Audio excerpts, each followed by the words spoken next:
Change begins now.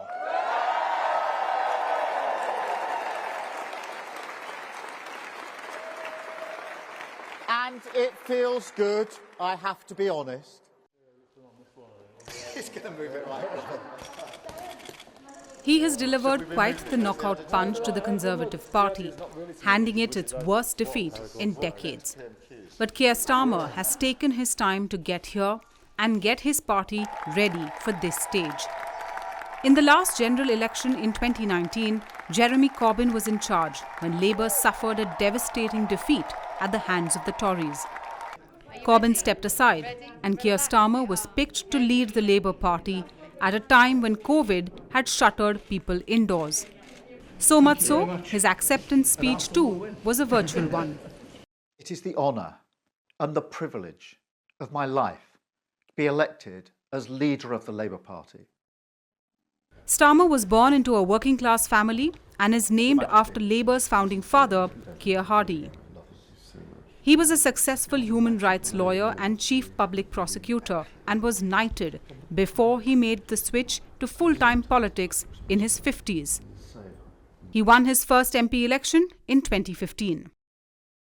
He oversaw a complete overhaul of the Labour Party, moving it away from the Corbyn era and more towards the centre, at a time the party was in an existential crisis.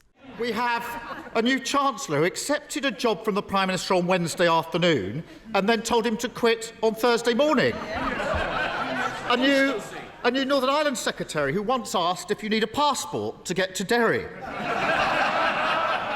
And the new Education Secretary whose junior ministers have literally been giving the middle finger to the public.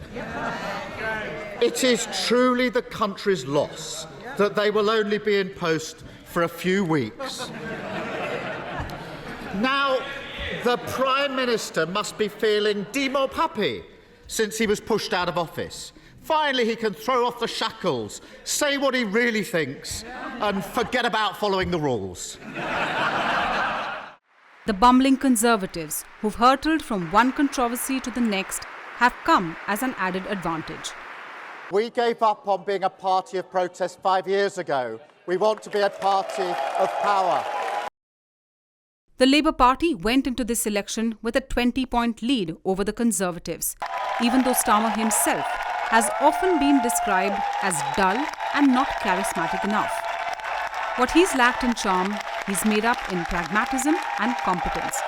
It's something he will be tested on as he inherits a litany of challenges, whether it's healthcare, education, immigration, or the economy. Something he's acutely aware of. But a mandate like this comes with a great responsibility.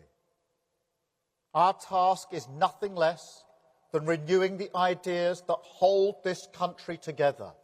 I don't promise you it will be easy. Changing a country is not like flicking a switch. It's hard work, patient work, determined work. And we will have to get moving immediately. Starmer has just £9 billion of fiscal headroom, much less than what governments before him have had. So he will have to hit the ground running, as the honeymoon period after this historic win isn't likely to last long. For more such videos, subscribe to our YouTube channel. Make sure you hit the like button and follow for more news updates.